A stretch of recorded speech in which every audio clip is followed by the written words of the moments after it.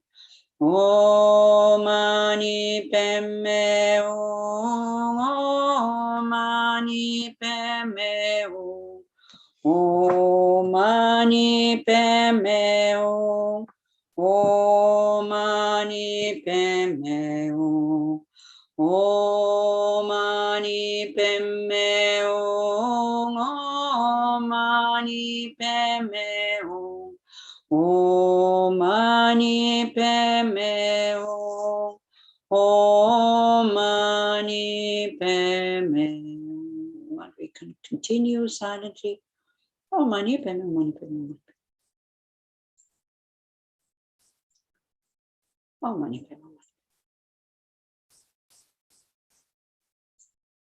Om Mani Padme Hum. Om Mani Padme Hum. Om Mani Padme Hum.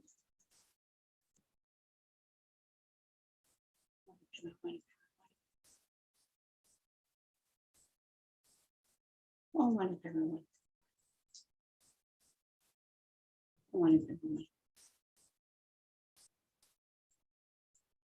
Om Mani Padme Hum. Om Mani Padme Hum.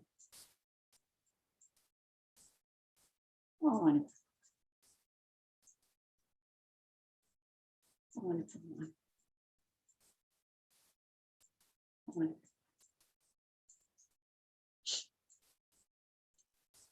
Om Mani Om Mani Padme Hum. Om Mani Padme Hum. Om Mani Padme Hum. Om Mani Padme Hum.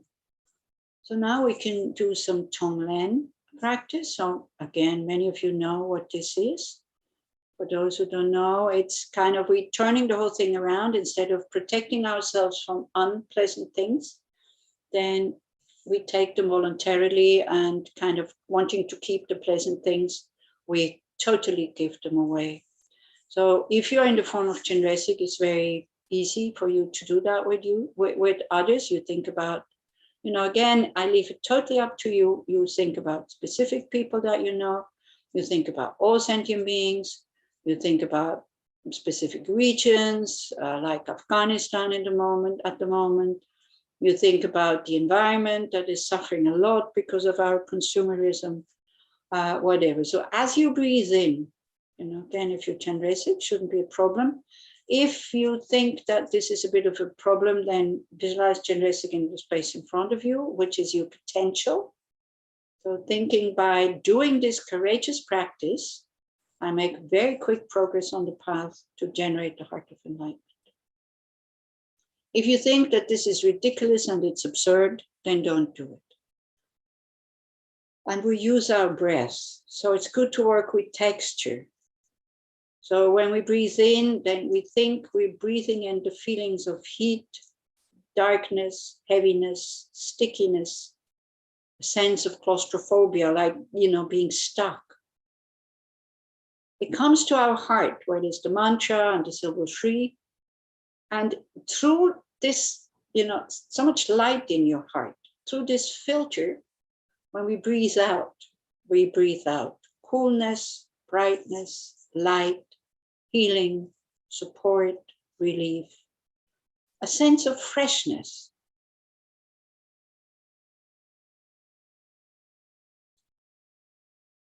So breathing completely, taking in the negative energy through all the pores of your body. We can also do like this. It doesn't just enter here, because it makes it very sharp when it enters into the heart. You think it just comes in through all the pores of your body, your light body, or if your body in Chenresik is supporting you. And as you breathe out through all the pores of your body. So it doesn't just go in one direction when it comes to the heart, but it goes in all directions. So we don't have to worry so much also where it goes. It just goes to whoever needs it, not to who deserves it. Everybody deserves it. But it goes to all mother sentient beings. We just do this until the visualization is synchronized with our in and out breath. Negativity is dark, sticky, yucky, hot, claustrophobic. Comes in through all the pores of our body, remembering that we are actually spaciousness, so nothing to be afraid of. And you're not keeping it, you're just transforming it. The power of your compassion and your wisdom, which can be the syllable Shri at the moon disk at your heart, acting like a filter.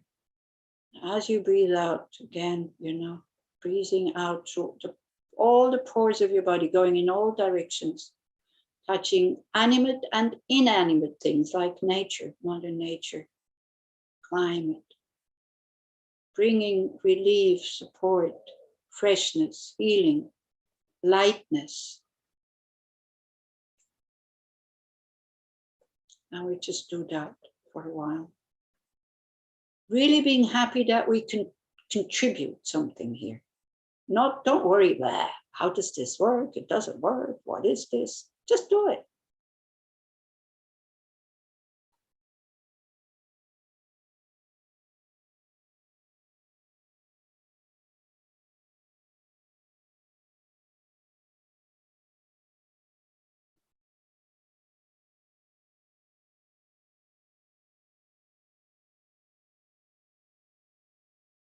So basically it's bad in, good out. It's very simple.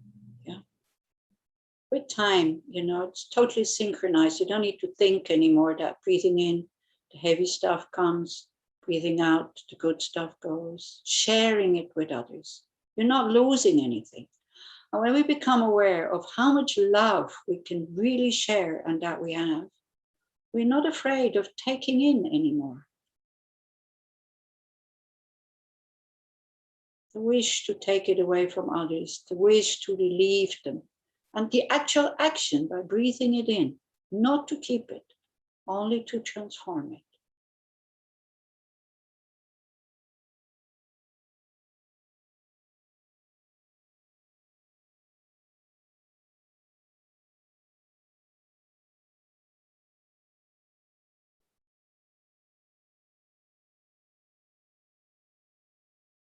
So we can focus on any painful situation that is real to us, to me.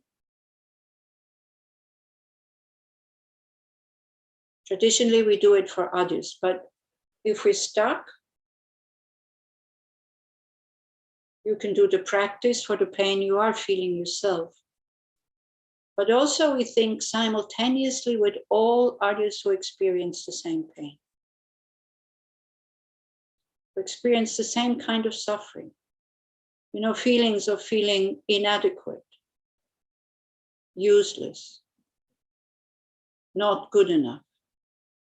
So you breathe that in for yourself and for all others who are in the same boat. Goes to your heart, where we have this Buddha potential, or in case you can visualize Silver Shri and the mantra, it totally transforms it. And you breathe out confidence, adequacy, relief in any form you would wish to have, and to all others who are in the same situation.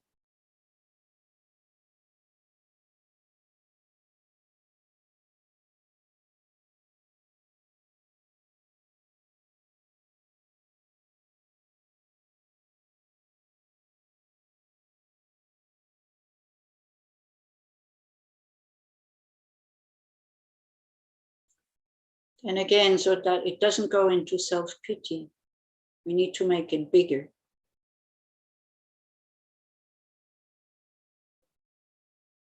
So for example, you can think about somebody else that you would like to do it for, just one person. But then also same as for us, for everybody else who is in the same situation. People are sick, financial problems, mental problems, violence in the families, violence in the environment, not having the strength or the wisdom to abstain from, like unhelpful addictions.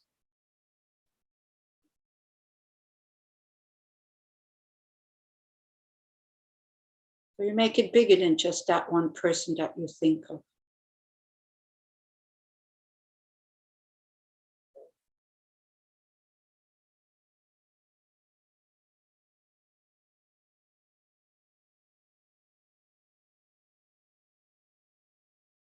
And since this is the day of forgiving, you can do Tonglen for people you consider to be your enemies.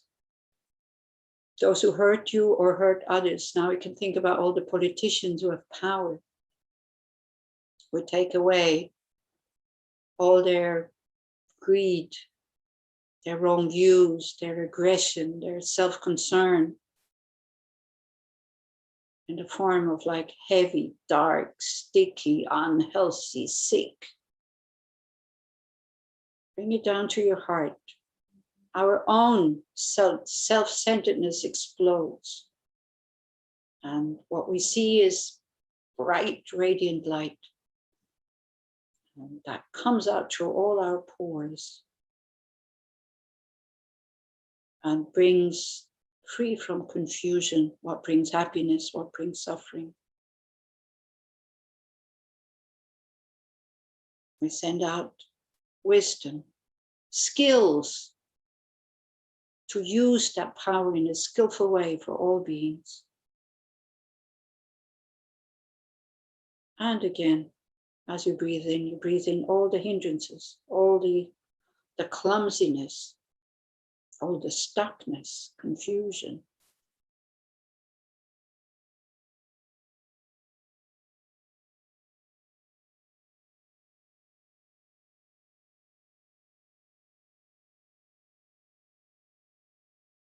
So now when we breathe in, we can think, I'm breathing in the suffering of sentient beings. May I never make them suffer. May I not contribute to their suffering. Strong wish. As we breathe out and through all our pores, the light, as much as possible, may I be able to contribute to the happiness, to the well-being, to the joy of whoever meets me.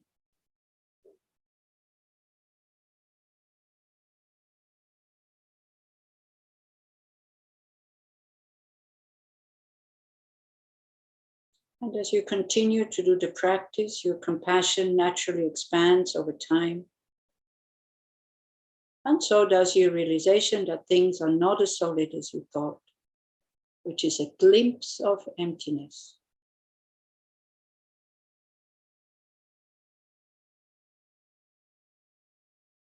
As you do this practice, gradually at your own pace, not forcing yourself to anything, you will be surprised to find yourself more and more able to be there for others, even in what used to seem like impossible situations.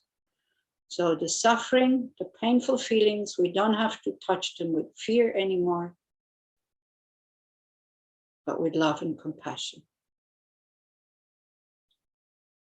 Even if we can't help, even if we can't change anything, we can do this practice of Tonglen in any situation. If it doesn't benefit others, it will benefit you. And if it benefits you, it also benefits others. So again, we just chant a few mantras of Chenresig, having the wish that we will become like him, like the Dalai Lama, so that we can inspire so many beings to turn towards a skillful, helpful, spiritual practice to transform the mind and heart. No mani padme hum, Om mani padme hum, Om mani padme hum, Om mani padme hum, Om mani padme hum, Om mani padme hum, Om mani padme hum, Om mani padme hum, Om mani padme hum, Padme Om. Om Mani Padme Om. Om Mani Padme Hum.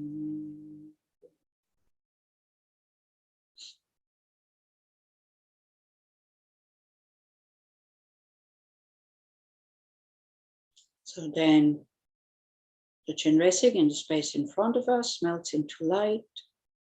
That light absorbs into us so that our Buddha potential, this everybody can do. You to think the perfected wisdom and compassion, this is this light, absorbs into us through our central channel, sinks in our heart chakra, where we have this potential to be able to live our values of love, compassion, wisdom, generosity, patience, concern for others, skillful means, and so on.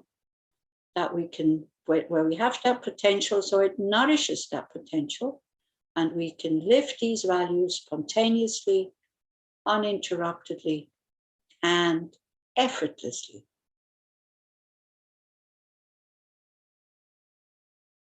And as we finish the meditation and you finish your day, then you think again now that you will go maybe to the synagogue or then later on eat. As a compassionate person, as Arya Chenresig, what is an appropriate behavior? Again and again, until we do become Chenresig. Through the virtue of these practices, may we all become very quickly a Guru Buddha in order to lead all sentient beings to that same state. May the precious mind of bodhicitta that has not yet born arise and grow. May that which has been born not decline, but increase forevermore. May all our teachers have long, healthy, and stable life, and may we always be able to fulfill their wishes spontaneously.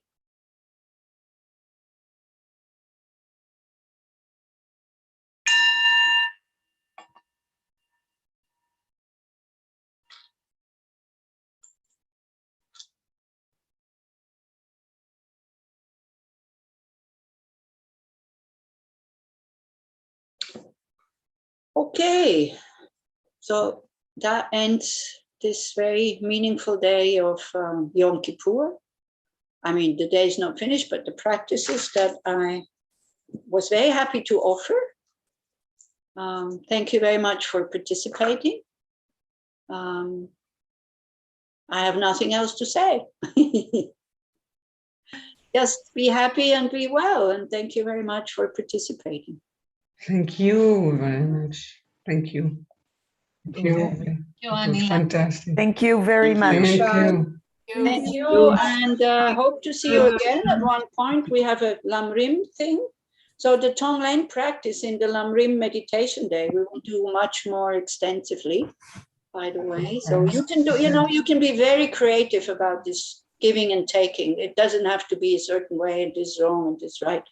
Allow your heart a little bit to go, with what you heard, how it can be done, and then allow the mind to find its way of doing it. That's much better.